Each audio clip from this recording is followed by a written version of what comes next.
Hello, darling. This is Writerzeye. Thanks for watching. You are supporting my writing habit.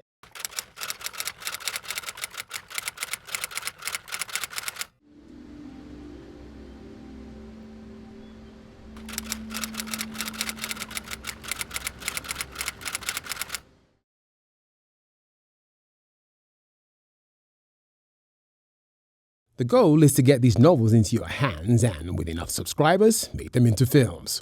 All subscribers will get volume 1 of every trilogy that has not been published by the time they subscribe. So the rewards will be novels, graphic novels, films, and a secret reward that you are just going to love. Copycat Prevention Protocol. This secret reward has not been done yet by any YouTuber, and we'd love to be the first.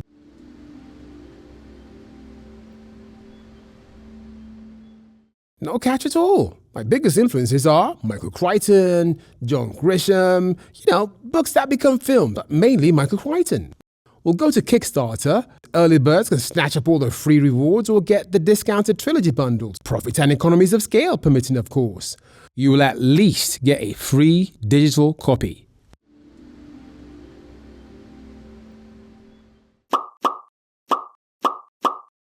If you subscribe, like, and share, this helps a lot, tremendously. You don't have to get a t-shirt, but this is how we track and reward early subscribers.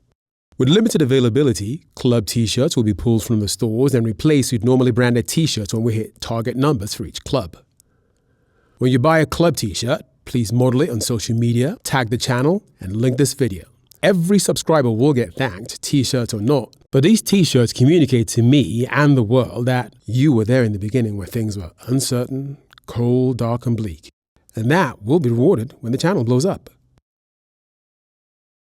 Sorry? Pardon? What? No, absolutely not. I address this fully in another upload, but no, darling, no. In long-form writing, the propedeutic advantage is real. It's not just about having learned the old way, it's about having internalized disciplinary fluency that enables you to see where AI is bereft, lacking. AI is fast, but its weaknesses are evident to anyone with mastery in writing. AI struggles with sustaining complexity across time. If you can't write at all, you think AI is good. But if you can, you realize that AI is a stylistically bereft mimic with a mechanical voice. Yes, it can be trained to mimic you, but I don't want that. I've written 8 novels and 25 screenplays, and even with the prospect of never getting published or having a film made, I still write because I enjoy writing. I've been writing since I was 13. I get depressed when I don't write, so why would I use AI to take away something that I consider a pastime and not a chore? Can it be leveraged? Yes, but the propedeutic advantage still remains. Now, for some of the work of a producer, scheduling, budgeting, and screenplay breakdowns, of course you use AI. I started with Guerrilla Movie Magic, but Film Ustage does it all in a flash. But even here, the propedeutic advantage remains when checking that AI hasn't made mistakes. It's not perfect, man.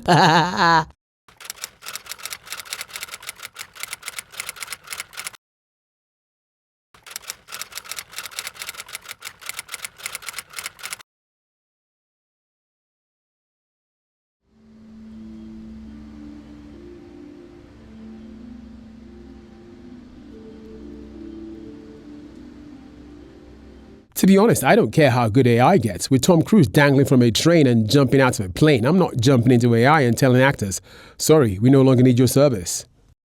AI is a good tool to have, but it's a condiment to add to a steak, plaster to patch holes in the wall, ADR for flub lines and pickups. Generative AI is improving in leaps and bounds, no doubt, but it still makes me cringe when I watch one of these ubiquitous short clips with the clickbait proclamation that Hollywood is dead.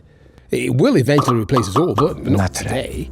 There's a reason why your favorite films and TV shows are still using humans. I get democratizing the barrier to entry and the sobering fact that only 6% of working class people work in films, but until AI can generate consistent imagery of the same subject from multiple angles, possibly in 3D like Blender and Maya, the stunning visuals it produces remain of limited value to long-form filmmakers. For instance, AI continues to struggle with continuity, consistency, and basic coverage. Angle reverse, angle wide. 2 shots, simple dialogue scenes with back and forth cuts. This is the building block of any narrative. Imagine a Woody Allen film with overlapping dialogue. Imagine The Sopranos at a dinner table. How does AI handle all that back and forth consistently? How does AI handle nuanced acting, emotional misdirection, complex emotion, playing or acting the cover, subtext and layering? The best AI can do is surface mimicry and indicating. Cut, man. Back to one. Cut. Back to one.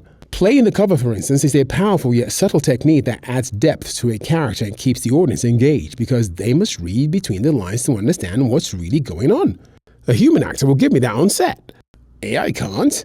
AI can currently do extremes or absolutes. Nuanced acting isn't there yet. I mean, AI certainly has its place in special effects, but true soul-stirring performances still belong to humans. Most of all, look at the credits of a film. I like the fact that writing just one screenplay creates jobs for so many fellow human beings. And we have 25 screenplays to look forward to. So I'm not being a neo-Luddite. AI just isn't sustenance. Not yet anyway. AI is a condiment like salt and vinegar, sugar and spice.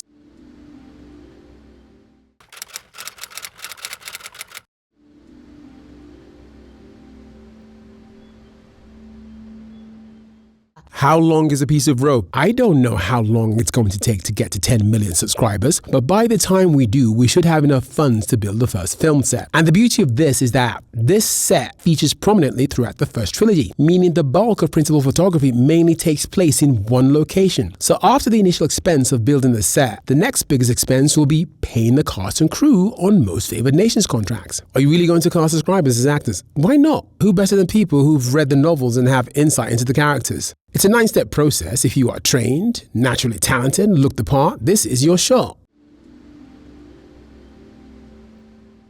I embraced the Dov Simmons philosophy when I was writing the first trilogy, incorporating a one-location shoot and simple special effects protocol. Then, with success projected or imagined, I afforded myself some latitude when writing subsequent trilogies. The first trilogy, Tap, is based in America, Malibu, California, but with horrible tax incentives in California, we'll probably head out to Texas where everything is much cheaper. Yes, even though people in-country have a distinct advantage, you can audition from anywhere in the world. Yeah, darling, yeah.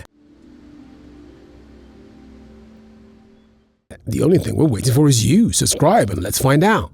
Again, it's all predicated on channel growth. If you can spare some change, buy a t-shirt. If you can't, just like, subscribe and share. That helps a lot, man. We're either going to succeed beyond our wildest imagination or, worst case scenario, I can at least get those books into your hands with a moderate subscriber base. But with a big fat subscriber base, we get to make films. And if you can act, you might be a star. Whatever happens, it'll be spectacular. But for now, let's have a look at that timeline, shall we? Pause as needed, and thanks for watching.